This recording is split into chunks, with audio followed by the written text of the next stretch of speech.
Welcome to this special episode of Dreaming Tech 5781 and the joint thing that we do with with Synagogue Tech. And this week we have a special session which we are live with connections with the WUPJ Connections.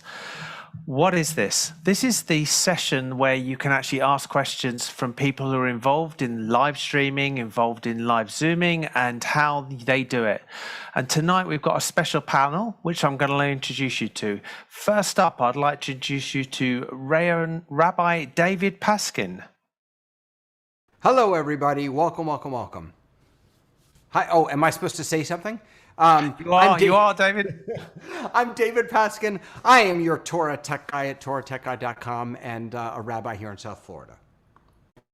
Brilliant. Thank you very much. And joining us also is Rabbi Igor Zinkov. Hello. I am Rabbi Igor Zinkov, and I serve the Liberal Jewish Synagogue in London. Thank you. Joining our panel as well today is we have Marty. Hi, Marty Atias here. I'm the host of the Hybrid Ministries Tech Forum from Silver Spring, Maryland, and a longtime audio-video broadcast engineer. Also on our panel today is we have Andy. Hi, everyone. Yeah, I'm Andy. I'm a sound engineer, and I've been doing sound in theatres and in recording studios and for services for the last 30 years. So, yeah.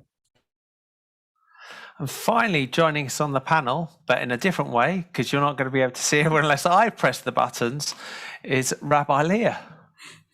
Hi, I'm Rabbi Leah Mühlstein. I'm one of the rabbis at the Ark Synagogue in London, one of Leah's rabbis, and I'm the tech rabbi at the synagogue. So you actually get me in situ today. Normally I join these sessions from home, but today from the Bima, from our synagogue, so you can see live in action what we do here. Although Leo did get to control some of the buttons, he doesn't normally get to do. Yeah, I don't normally actually touch. Well, we'll come on to why I no longer touch the buttons in a minute.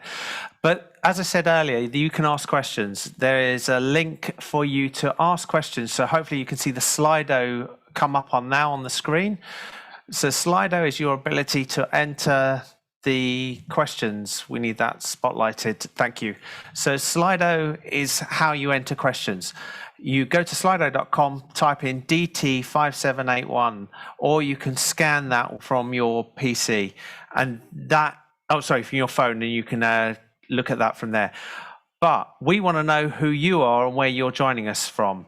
So you should now see on your screen the ability, if you've done that Slido, to enter a poll of where you're joining us from in the world. So please type in on Slido where you're joining us, and hopefully very slowly the word cloud will build, giving you the information. So just as I said again, all you need to do is just scan that code or go to slido.com and start typing in the where you're joining us from. Okay. While you're doing that, and we'll come back to that in a minute, we've got two really interesting sessions today. The first one is going to be Rabbi Igor Zinkov, who's going to cover how his synagogue has progressed from where it is today, or where it was a year ago, to where it is today. So I'm going to pass over to Igor. Thank you, Leo. Just before I start the presentation, I only have 10 minutes for it. I just wanted to say that technology has always been something which fascinated me, and I just love. Always loved playing with gadgets. So, and now combining the rabbinic role and the technologies seems like a dream to me. Although a part of me now thinks that I'm losing my hobby, and now my hobby is becoming my work. But not so much though. So I am going to share my screen now so that you can see the presentation, and I'm going to begin with a little introduction of what's the synagogue, how the synagogue looks like. This is the beautiful sanctuary of the LJS, the Liberal Jewish Synagogue, and it is a large building. So for many years, the synagogue had a live stream, but that live stream was very basic. So this is how it used to look. So you can see that the picture was very distorted, and it was very from high up. So if you would watch it, you would feel distant from service leaders, and yeah, not very engaging. And obviously, like many other synagogues, we started to think when the pandemic started, and the lockdown started in March last year. So we started to think and experiment of what to do, how to replace it, and then we first tried this one. So on the first day, we tried this device, which is called Mivo camera. This device, I actually think that for small synagogues, it might be the solution still. So it allows you to add a little microphone into it and control the live stream. So, and this is how a service looked when we used a Mivo camera. So I'll just show you a little bit of this example. Much better than it was before. The camera is in front of people. It gets this very wide view as well, and you can control it on a phone. And you can zoom in, zoom out, and in the spirit of our ancient tradition, which unites and so you can see that you can hear, because this is the cable which goes to the camera, and here is the little condenser microphone which we put on the beamer. Obviously not aesthetically pleasing, but for the first day it wasn't bad. And then on the second day, on Shabbat morning, I forgot to charge the camera. And guess what? And the live stream stopped, and we couldn't do it. And then we decided, okay, so maybe let's not do temporary solution. Let's work on a permanent solution while we completely moved on Zoom. And for several months we did Zoom. And in order to do so, we had to convert the entire prayer book. We had a PDF of the prayer book into the PowerPoint slides. So we used PowerPoint as it's in a similar way as I'm using them now. And this is how the live stream looked. And the solution, the decision we made in the beginning is that the continuity, not the continuity, that the slides, it is better for slides to look, to have the same layout as the actual prayer book, and also have page numbers. So, of course, it would be much better to have everything typed into the Hebrew and in English. But what I think that some people, if they have a prayer book, the layout would really help them to navigate in the service as well, and also the attachment to the layout. This prayer book has been around for many years, so some people had attachment. And this is from the very first day of the PowerPoint. We used this layout for the Torah reading, Hebrew on the right and the English on the left, and I used my cursor as a yad to see where we are reading. As we progressed, we got more creative. We introduced some of the sections on the PowerPoint as well, and also this fancy yad, which highlighted the entire rather than the cursor. So it's just, and also photographs of the sanctuary. Of course, there are limitations of Zoom and PowerPoint, but still. So what we also introduced is Zoom Kiddush. So what we did in the beginning, and that was a decision that we wouldn't have people on Zoom, but we would have people on the YouTube watching service. But after the service, they would join everybody on Zoom for Kiddush. So that was that was a decision quite early on, and that's and I think it's now pretty much not standard practice, but it's shared by many communities. I can't say that we weren't first, but it is a really good practice, and I think it's. I know that some communities prefer Zoom all the way through, and I also know that some people some people, it prevents some people, it stops some people from joining services because not everybody wants to be in a very in a proximity of others. So some people prefer to have on YouTube or Facebook live stream. So and also we introduced the chat in usage of chat. We had standard messages, and in the beginning we posted them manually on behalf of the synagogue. Shalom from the Liberal Jewish Synagogue. We are delighted to find out more about community. This is our website and phone number, and this is the donate button if you would like to support us. And at the end, we also posted the Zoom link on the chat. The live chat is, and we also posted it at the end. It's really helped some people to join, only because we had it. So also we had it on the screen, all the instructions. So, and this is something which we started to do. And then meanwhile, while we were doing the services for a few months, we started to, we did massive upgrade of the technology of equipment. And instead of just one camera, there are just 2 cameras now and 2 projectors as well. Because, and I think that this session will slowly become a fan club of Leo Mindel, because he was really helping us to understand the technology and how it works. And just, I think it's worth saying thank you to Leo for that.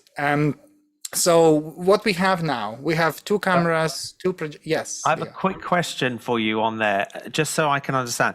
The picture we're seeing in the background, on that picture that you're showing us there, is your that's your ark, and then either side on your Jerusalem stone is the projection. Is that right? Yes, exactly. So what people, it will be clear a bit later, but so it was clear from the beginning that we would like people to be on, so to have a hybrid. What full hybrid means is that we would like for Zoom participants to lead service, to have an opportunity to lead service as well as, and not just be passive observers of the prayer. And it was important during the pandemic, and it is important during the pandemic, but I think it will be important in the future as well. And I think this is one thing which will change for us. So this little camera on the left is a Torah camera. I will show a view and where it's located a bit later. And this little keyboard, it's called Stream Deck, which allows us to operate cameras and views and everything. So it is a special keyboard which can be programmed for whatever you want. So let's say this is how the screen looks for the camera operator who is in the sanctuary, who is able to see what's going on in the synagogue and on the live stream. So this is the OBS Studio. It's a free software for streaming. And this is the Stream Deck, and this is the view which camera operator has. All the gray buttons are different views. Let's say you click on, so again, coming back, there's Zoom opened now, and people have options to watch service on Zoom, and all service leaders, all remote service leaders are also joining on Zoom. So let's say you would like to have, you clicked camera and big slide. So choose, you would like to, for people on the live stream to see camera view and slide with prayers. And camera and big slide and small slide. I will show you how they look a bit later. So you click on camera and big slide, and then you need to tell cameras where to look. Let's say you would like to camera on the lower beamer and big screen. When you click that button, a number of actions is behind that button. I'm not going to stop there, but it tells camera where to look. It waits until the camera is done. It's zoomed in. Then it activates all the sources in a particular scene on OBS, and then it puts it on the live stream. And the last one is OBS also controls the view in the sanctuary, what projectors are showing. So, and it's one button just a camera operator is a volunteer, is not a professional for us. And that's a key for us. One button did everything. And this is what people saw on the live stream when you clicked lower beamer. So this is a lower beamer and the big screen and a big slide, sorry, and a big slide. This is what exactly people see on the live stream. And this is what people see in the sanctuary. The actual slide is different, but you get a understanding of it. So people in the sanctuary don't see the camera view because they're in the sanctuary. They see the actual person on the beamer. So there's a different view for people in the synagogue from the people on the live stream or Zoom. So we've got a question that's come in on there, which talks about that exact same point. So I'll just bring it up. You can see it in Slido. So the question that was brought up was from Josie. Will that projection still be there when the congregations come back into the building, Igor? Yes, there's no doubt about it. And the only question is whether we will come back to using prayer books or not. Possibly Brilliant. not, because the entire prayer book is now converted into PowerPoint slides. And it also allows me to to have a full control of what people have. It has a downside because from my experience in prayer, I know that sometimes I want to read something else. I don't want to follow the service. And when we are too controlling of what happens on the screen, we don't allow people to have their own spiritual journey. But it works for the LGS because the LGS is on the formal side of prayer. It might not work for some other communities. Again, I think what's the important point here is think about your theology. Think about what's important for you. And here I have I prepared slide with different views which are available for camera operator to choose, and we give full control to the volunteer of the live stream. We don't say in this part of the service you have to press this button.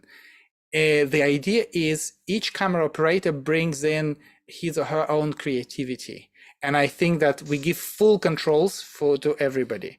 And this is the two cameras. So because we have two cameras, they both can be on and the big slide. Zoom, we can bring on people on Zoom on the live stream as well as prayers. And here is my personal approach. There are two approaches which I articulated quite early on. First one, technology should not lead us in the prayer experience. I think that we should come from our values first and make technology help us rather than technology dictating us what to do. This is the first approach. And the second approach is that prayer experience, in my personal view, should be about prayer and text and not about prayer leaders. And this is why I prefer this slide, these views. So with larger slides, with larger views on prayer, with a clear view, so that people can immerse themselves in a prayer rather than being immersed in the view. So these two principles which I personally follow. And of course, during the sermon, it is about service leader. It is about the rabbi or whoever is giving sermon. But during the prayer, it should not be about the person. Okay. So this is the view from a Torah camera. Igor, we've got a couple of quick questions because we've got to move on onto there. So a question that's come in is, how many volunteers do you have and how easy has it been to train them all? So the training, what I'm showing now is a little bit behind the scenes and all the technology, which is important, but volunteers don't need to know that. All they need to know is the Stream Deck, is this little keyboard. And if I press this button, this is what happens. And that's it. It takes about 1 hour to train a volunteer. An experienced computer user will get it from 1 hour. And non-experienced computer user will need 2 or 3 times until they get to the point when they're ready. And this is a key. This was also a key for me to organize, to create everything to be run by volunteers and not by professionals. I will try to continue slides quite quickly. And so the Torah Cam is one of the things which I absolutely love. You can see the actual scroll, and I actually able to project this scroll on the walls of the sanctuary as well, which is, I think that people really, really love, both on the live stream and there. So this is the view. I can control the view on the sanctuary, and sometimes it's so nice to see a clear wall. Without any slides on it. And this is why a service leader would have a button, I will show you a bit later, to stop slides from showing to the sanctuary. And it just, because it's the sanctuary, so has an aesthetic value and so much thought is put into it. So the Jerusalem stone sometimes should be clear and without slides. This is the setup on the Bima. Each rabbi has, or each service leader has, a tablet to monitor the live stream, to see exactly what people see on the live stream, and another tablet with a mobile version of the Stream Deck, of the same keyboard, but mobile version. But it's especially designed for a service leader. Next slide, because service leader should have the full control of slides. So only I know when I want the page turned, and not the camera operator, who is volunteer, whose Hebrew sometimes isn't that great. So pause slides. This is just pauses for the sanctuary, and also just in case I have all camera views here, but they're hidden in this folder. Also time and date, just in case I forgot time and date. Okay. And this is I think that the climax of all this technology came with the Liberal Judaism's biennial. And I will show you a little piece. And what was the idea of the biennial is that we had service led from 10 different synagogues. Most of them were live, so it was a live stream. Some of them pre-recorded, but most of them were live. I needed to show liturgy. I needed to show some pre-recorded pieces of either prayer leading or music. So it's a combination of pre-recorded music, pre-recorded service leaders, and live. And this is what it was. And also to emphasize the transition, there is a little surprise as well. So this is the transition from one synagogue to another. We just stopped with one synagogue, and this is the transition to Hugely Progressive Synagogue, which is one of the synagogues in London.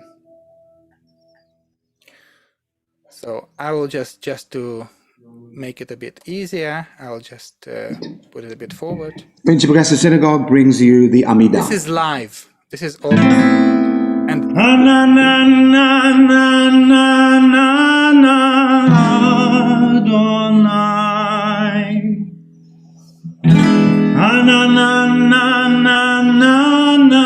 And I had control on the views. Sometimes I wanted this view with a larger view of the service leader.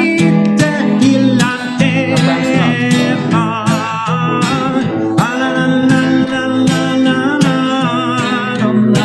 And this is an idea of pre-recorded music. So obviously we can't have live musicians playing at the same time.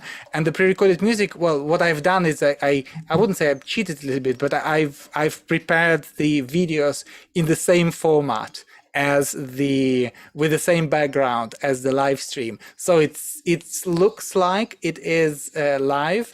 It looks like it is, but it's actually pre-recorded.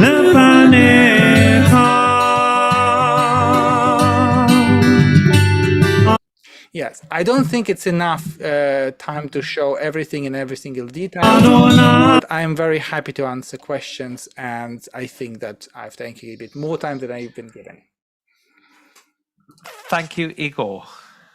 You've covered a huge amount of things there, and a number of questions have come in already, which I'm going to try and deal with, because we've got a second session to cover as well, to in there as well. First of all, Jordan Heffman was just commenting on the fact that Dean, who was the person on the guitar, is going to be appearing in his services this weekend. So if you would like to see that, there's more to come. Right, so a couple of quick questions that have come up on here. And I've gone to the wrong screen. And the main things we covered already. And I wondered if anybody on the panel had got any questions from Igor before we move on. There was a question actually from David Paskin. You had a question about different monitors. Well, so you sort of answered the question about different monitors. The answer is OBS. So I have a synagogue that wants to send, as you did, one video feed to their Zoomers and a different video feed to their Roomers, and then be able to change that up. And it sounds like OBS. So my follow-up question is, how did you do that in OBS? Where is the setting to send different scenes to different places? Yes, so on OBS, so it will only be clear, and only people who understand a little bit of OBS will understand it fully. But I can create different scenes on OBS, and I can select different sources. For example, one was a window capture of a PowerPoint presentation, another is a camera view. So, and I can move them and resize them as I want. So I created one scene which is called Sanctuary Projectors or Projectors View, and I added and OBS has a function which is called projector. It's a bit misleading. The projector means that you can open it on full screen and see how the scene looks like. So, and I open this projector view of the scene of the sanctuary, and I put it on a full size, on a full screen, on the projectors. So, and this is how I do it. But how are you sending a different view to the Zoomers? It's not. Yes, it's not it's only one scene which I put on the projectors. Only one scene, not the. So there is actually in a number of them, and to take this forward from OBS, and actually also vMix is much better at it. vMix, you can actually create multiple scenes of different elements that you have. So if you imagine you have a library of elements, one is cameras, one is the liturgy, the other stuff is some videos. You can actually tell it which elements to appear in which order and which place. And OBS does this, and vMix does it incredibly well. Yes, in OBS it's not natural. It's much more natural in vMix and ProPresenter and other. And in OBS it's a little bit. Yeah, I think this is getting quite deep into a single point, which we can cover, but I think we've got such limited time today, so we're going to move on there. There is I did see one other question, but Leah? I was just wondering if we could pick up on Ted Labour's question. Leo has just changed our view so that you can see we can put liturgy in the scene as well. But the question about with tech entering the synagogue in such a significant way on Shabbat, how does a progressive Jew who wish to be away from tech on Shabbat find a place? I think for us, that's like one of the reasons why we've decided that we are not going to give up on our prayer books, and that we're not going to project all the liturgy, so that while we will use screens for some things during the service, that it will not be totally dominant to have to always read off a screen and that's your only thing. But I guess the answer is most progressive Jews, certainly who come to my synagogue, or I'm pretty sure also Igor's synagogue, they're already used to tech, right? We've used microphones for I don't know how long, very, very many years. We do have display boards that are multimedia display boards in the corridor that are not turned off on Shabbat. So I guess there is like a little bit of a balance. So I do still want to make sure that people could just follow in their prayer book. But I think part of it will be about choosing a synagogue. We're very blessed that we are in a neighborhood where people have a choice. and those who don't want to have technology on a Shabbat at all will probably choose to go to a more conservative synagogue. Yes. Okay, so I want to now take us on to a little bit of a quick journey about what we did and how the synagogue that I'm sitting in, which is the Ark in Northwood, and how they got to the situation of the technology today. So going back to the beginning, this was what it used to look like. This was the last service in the room when it happened. Maybe if we can go back to when the service was on so you could actually see. So that was the last service in the room in this sanctuary before lockdown, and then we had lockdown. So what did we actually do? This is a quick first setup. Ooh. Where you see, this is why I'm not touching the buttons, but Leah is, and she can press the buttons. So this is us walking into the sanctuary. Hopefully you can hear it. I turned the volume down, sorry. So as you can see, what we actually did originally is we put in one camera with a screen so that people could see.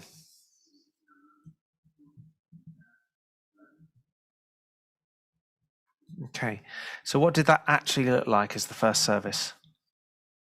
And this is some pictures of the first service.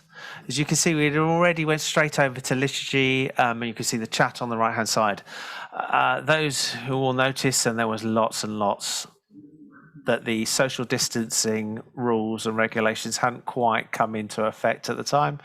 And you can see we didn't really follow them as much as we would now, but that was how we started. We then had to take everything out because we had a number of blood donation sessions and put everything back in. So when we put everything back in, I put a video together of us putting it all together. So hopefully this is going to come up.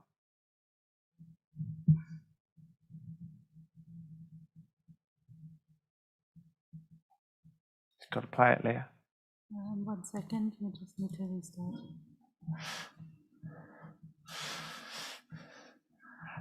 So we put in a number of cameras, as you can see. Very nice for the cameras. Not really the best idea when you've got a load of people back into the room under normal conditions. But this is what we needed to do. We put into, we moved the lecterns around, the pulpits around, as you can see, and they're actually in the same position as they are now. And then we had some cameras, 3 cameras up there. We actually had 4th camera, which is the Torah cam, and we had 2 screens there. So what did that look like afterwards?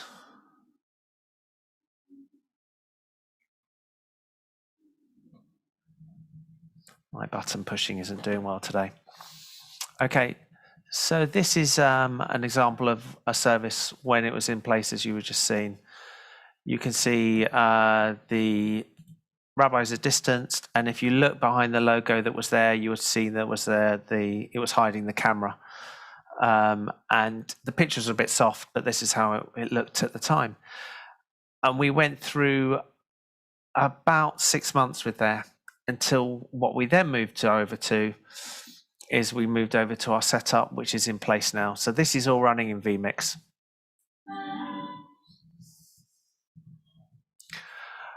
The key differences you'll now see is this is a much sharper picture. You can see that the liturgy is much easier to read. And then we've got multiple camera angles.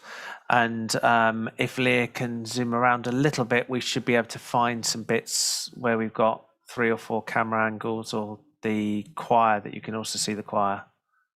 There should be somewhere coming in. There you go. So this is how the choir looked at the time. And we were able to expand it. So, but we haven't just done this for services. The other big thing that we've done is things like Touch Shabbat, and this is Touch Shabbat. So Touch Shabbat, we're using, because as we said, we've got zoom in cameras, we've got pan-tilt zoom cameras, and a big area that you use is this. So can you explain, Leah, what happens? So we always have something in the Ark, and there are always 10 things in the Ark. and the kids are now our internet is struggling, I think, and the kids have to guess what's in the ark. So we would say, have you all got your binoculars? Have you all got your magnifying glasses? Somebody even's got a telescope. So the kids look with their telescopes and magnifying glasses, and I can, with the zooming from the camera, I can zoom in on the ark and the different objects at the same time. So that, I can be their magnifying glass.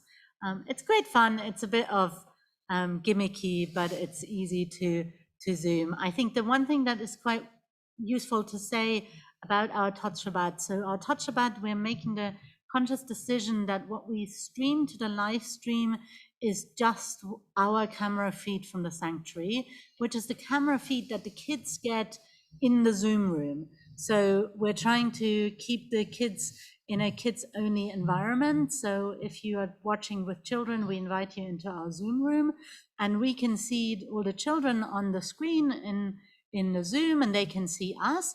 But what we stream to YouTube and Facebook is only the camera feed. So we can't have the problem that accidentally we've gone into gallery mode and now we've shown all the kids on the live stream, because we're not streaming the Zoom call at all. We're streaming directly from vMix and then just feeding that camera feed into Zoom at the same time.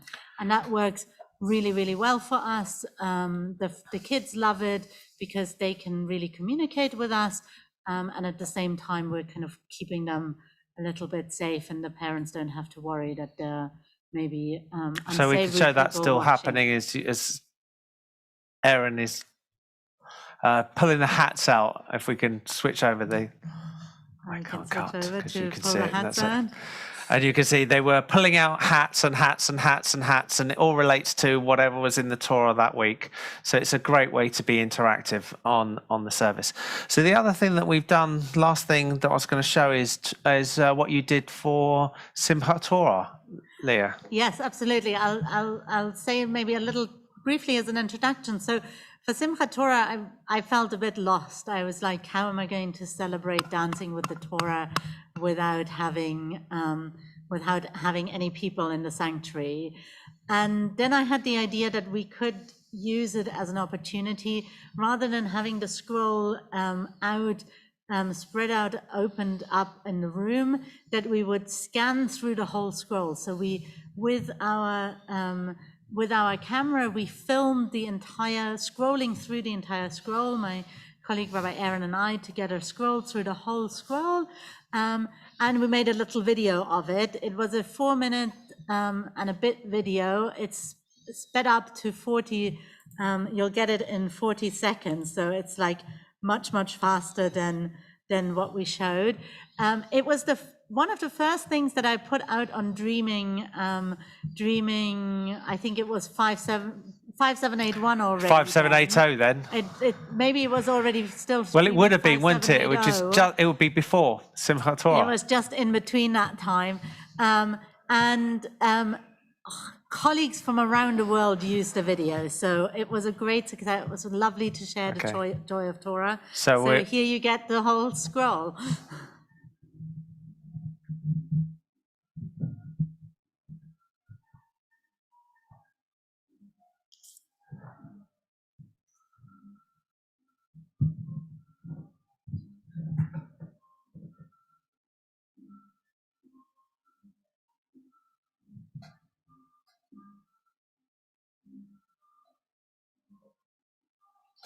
So here you can see kind of the original speed. It was a bit slower.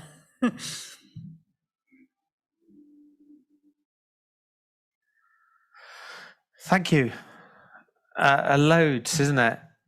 So we've got some questions that are coming in, and would like to keep on the questions coming, and also from the panel themselves. So the first question we've got here that came in that I saw is not quite related to this, but I'll ask it anyway, is how do you turn the caption on this Zoom session? You may have noticed this Zoom session's got captions on.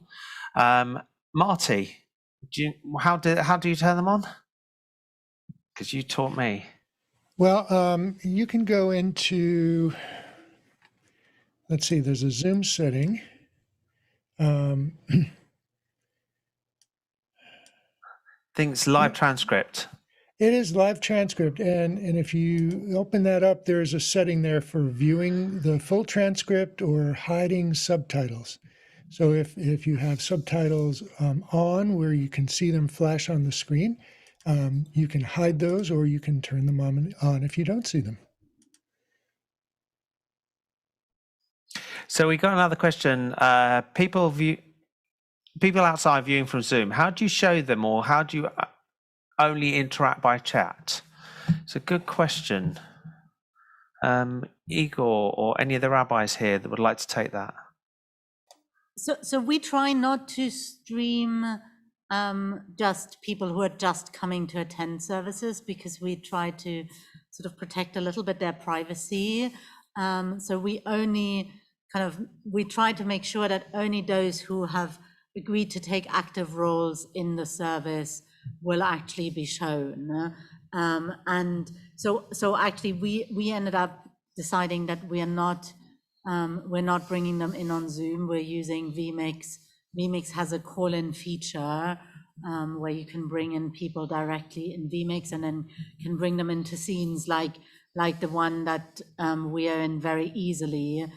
You can do that also with vMix and Zoom, but we find that the functionality with vMix Call works quite well for us. And it means that there's only sort of the few people who are taking active roles are interacting with us through real interaction. The rest of the interaction is the chat, and that's for us as the rabbis, certainly at the Art Synagogue. It's really important that we see the chat messages, because otherwise we feel really lonely in the synagogue. We had one Shabbat service where the restream chat crashed, and we felt completely lonely, as if nobody had shown up to services.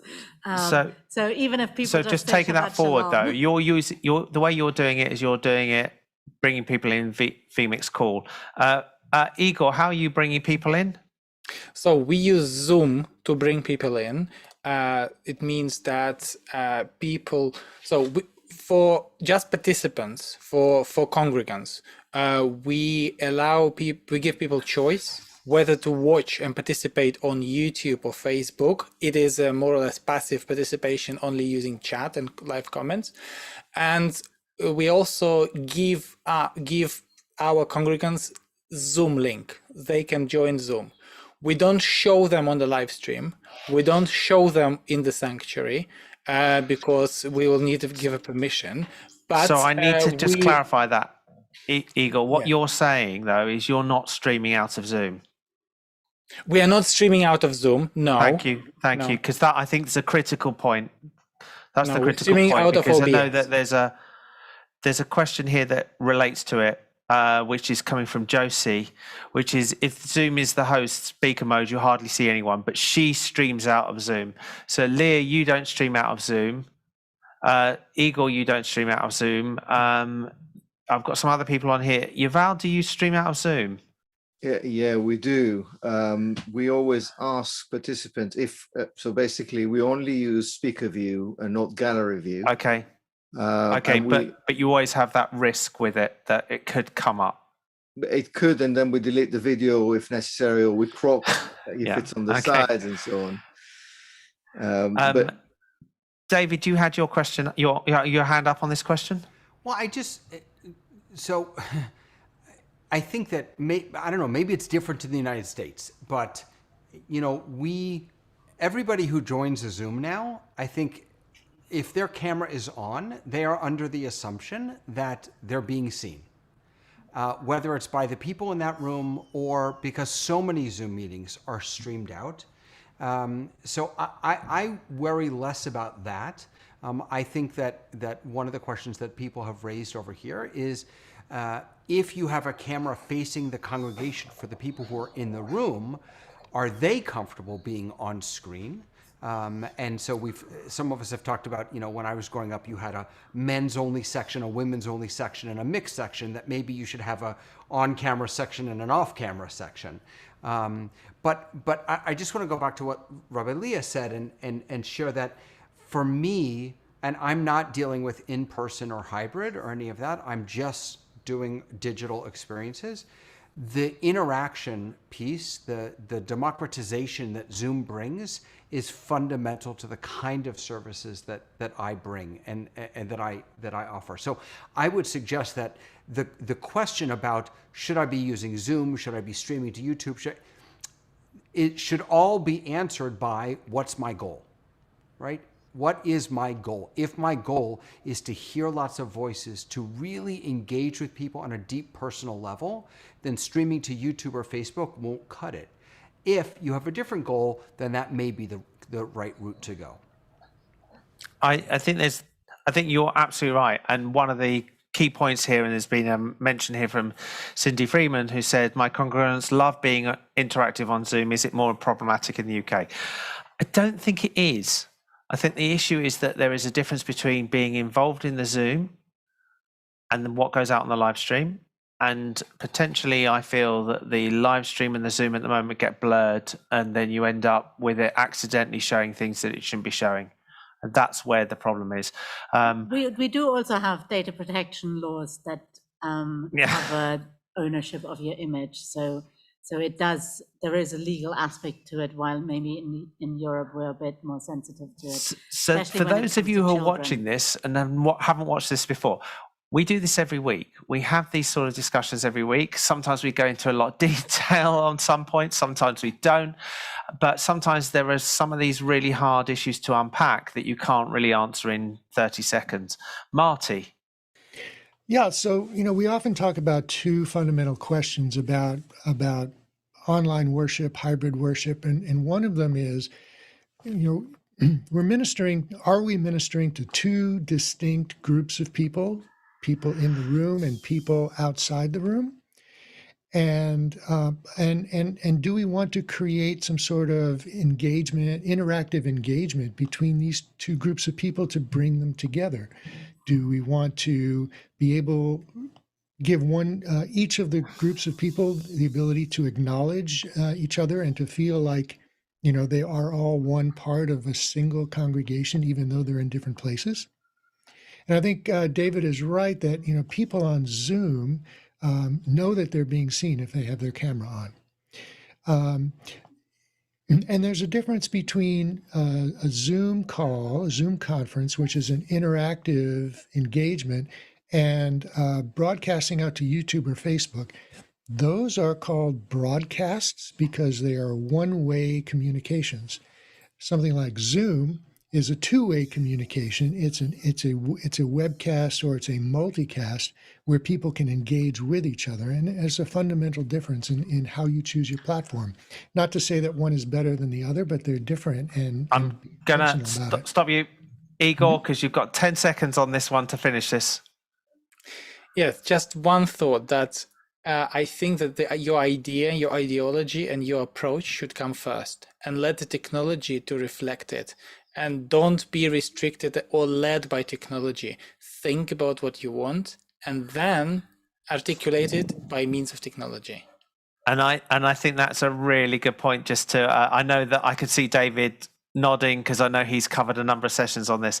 I want to cover one more technical question that we've had in here before we call it a day, which was Zoom sometimes looks fuzzy. Is there a way to fix this?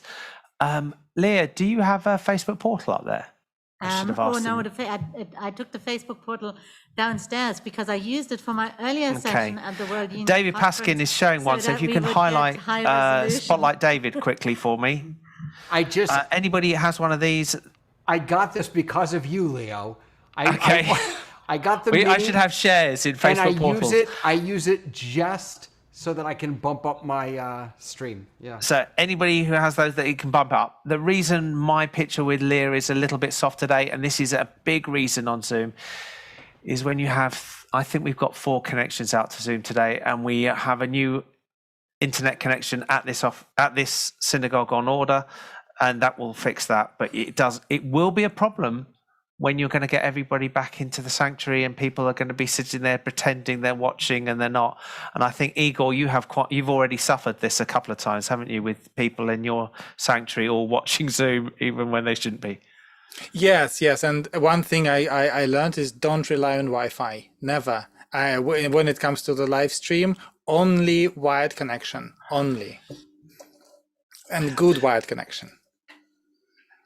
So I did ask right at the very beginning where people were joining us from. So I'm just going to put that poll up so you can actually see what we had a number of people said this on Slido. Hopefully we can put that back in on Slido. So that was where people are joining us all around the world. Thank you very much for joining us for this session. As I said, we do a streaming tech every week. It's normally on a Sunday, 8 o'clock UK time, 3 p.m. EDT. And there is a panel that changes all the time. We're here to ask you to ask us questions that we will answer. So it's your questions that we normally answer, and it's your way of, you bring them to us and we will try and find them. Thank you again so much today to the various people involved in the panel, Andy, David, Igor, Marty, Yuval, and Leah, and of course Zander, who's been doing the switching behind, which I can't do. Enjoy the rest of the connections. I know there's loads and loads on. Thank you so much to Rabbi Jordan for what he's been putting on in his team. It's been brilliant. Looking forward to some great sessions. And thank you all for joining us today. Goodbye.